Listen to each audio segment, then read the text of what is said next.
തിരുവനന്തപുരത്തേക്കാണ്. Thiruvananthapuram Neyyattinkara railway സ്റ്റേഷനിൽ കേന്ദ്ര സർക്കാർ പ്രഖ്യാപിച്ച അമൃത് ഭാരത് പദ്ധതി എങ്ങുമെത്തിയില്ല. പദ്ധതി ആരംഭിച്ചത് ജനങ്ങൾക്ക് ബുദ്ധിമുട്ടായി മാറിയിരിക്കുകയാണ്. നിർമ്മാണ പ്രവർത്തനങ്ങൾക്ക് ഒച്ചിഴയും വേഗം എന്നാണ് നാട്ടുകാരുടെ ആക്ഷേപം. കാണാം തിരുവനന്തപുരത്ത് നിന്ന് റിനു ശ്രീധർ തയ്യാറാക്കിയ റിപ്പോർട്ട്. ഇഴഞ്ഞു നീങ്ങുന്ന വികസനം. സ്വാതന്ത്ര്യത്തിന്റെ 75ാം വാർഷികത്തോടനുബന്ധിച്ചാണ് രാജ്യത്ത് 1000-ലധികം റെയിൽവേ സ്റ്റേഷനുകളുടെ വികസനത്തിനു വേണ്ടി അമൃത് ഭാരത് പദ്ധതി നടപ്പിലാക്കിയത്. തിരുവനന്തപുരത്താകട്ടെ തിരഞ്ഞെടുത്തത് ചിറയിൻകീഴും നെയ്യാറ്റിൻകര റെയിൽവേ സ്റ്റേഷനും. ഇതിൽ ചിറയിൻകീഴിൽ നിർമ്മാണ പ്രവർത്തനങ്ങൾ പൂർത്തിയാക്കി അതിവേഗത്തിൽ ഉദ്ഘാടനവും കഴിഞ്ഞു. എന്നാൽ നെയ്യാറ്റിൻകരയിലെ സ്ഥിതി എന്താണെന്ന് നമുക്ക് നോക്കാം.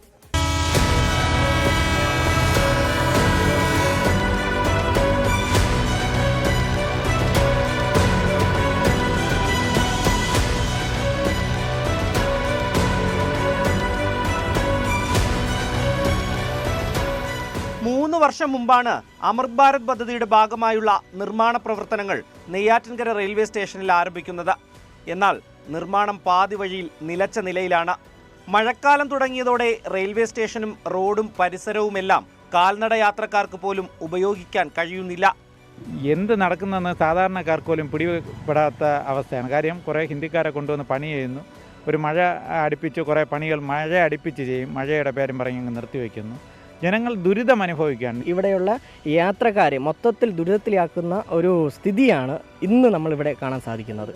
നിർമ്മാണം തുടങ്ങിയതിന് പിന്നാലെ ഇരുചക്ര വാഹനങ്ങൾ സുരക്ഷിതമായി വെക്കാൻ പോലും സ്ഥലമില്ല. റിസർവേഷൻ കൗണ്ടറും ടിക്കറ്റ് വിതരണ കേന്ദ്രവുമെല്ലാം താൽക്കാലിക കെട്ടിടങ്ങളിലേക്കായിട്ട് ഏറെ കാലമായി. 1 വർഷത്തിനകം നിർമ്മാണ പ്രവൃത്തികൾ പൂർത്തിയാക്കുമെന്നായിരുന്നു പ്രഖ്യാപിച്ചത്. എന്നാൽ ഒച്ചിഴയും വേഗത്തിലാണ് പദ്ധതി നടപ്പിലാക്കുന്നതെന്നാണ് ആക്ഷേപം. പദ്ധതി തുടങ്ങി വയ്ക്കുകയും സമീപത്തുള്ള എല്ലാ വീടുകളുടെയും അവിടെ എൻട്രൻസ് എല്ലാം അടച്ചു. ഇതെല്ലാം റെയിൽവേ പ്രോപ്പർട്ടി എന്നുള്ള നിലയിൽ അതിൻ്റെ അപ്പുറത്തുള്ള വീടുകളെല്ലാം തന്നെ അവർക്കിപ്പം പോകാൻ പ്രത്യേകിച്ച് വഴിയില്ല.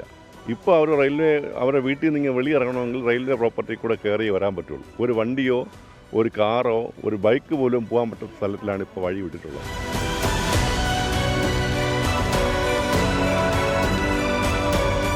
ദിവസേന 100 കണക്കിന് യാത്രക്കാർ വന്നുപോകുന്ന തിരുവനന്തപുരം ജില്ലയിലെ ഏറ്റവും പ്രധാനപ്പെട്ട ഒരു റെയിൽവേ സ്റ്റേഷനാണ് നെയ്യാറ്റിൻകര.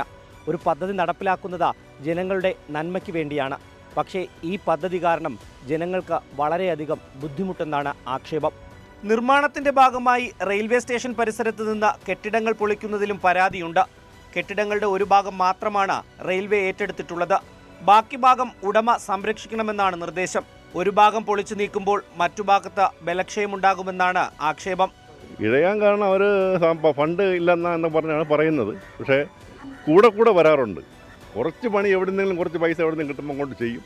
അങ്ങനെ വരുമ്പോൾ അതിൻ്റെതായ രീതിയിലുള്ള ഒരു ബുദ്ധിമുട്ട് ഇവിടെ എല്ലാം വന്നുകൊണ്ടിരിക്കുകയാണ്. പദ്ധതിയുടെ പ്രധാന ആകർഷണമായ സ്റ്റേഷന്റെ മുൻവശത്തെ ആർച്ചിന്റെയും ഇടനാഴിയുടെയും നിർമ്മാണം ഇതുവരെ ആരംഭിച്ചിട്ടില്ല. റെയിൽവേ സ്റ്റേഷനിലേക്കുള്ള 2 കവാടങ്ങളുടെ ജോലികളും ഇതുവരെ തുടങ്ങിയില്ല. ഒരു കണക്കിന് പറഞ്ഞാൽ ഒരു വികസന പദ്ധതി വന്നതോടെ നാട്ടുകാർ ദുരിതത്തിലായിരിക്കുകയാണ്.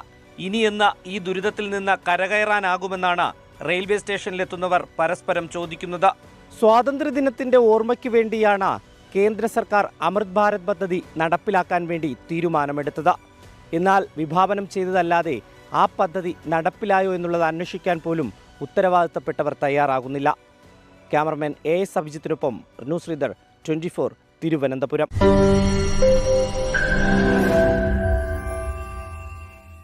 ലോകത്തെവിടെയായാലും ഏത് സമയത്തും 24 വാർത്തകളും ഓഗ്മെന്റഡ് റിയാലിറ്റി പാക്കേജുകളും എക്സ്പ്ലെയിനറുകളും വിശദമായി കാണാൻ ഞങ്ങളുടെ YouTube ചാനൽ നിങ്ങൾക്ക് സബ്സ്ക്രൈബ് ചെയ്യാം.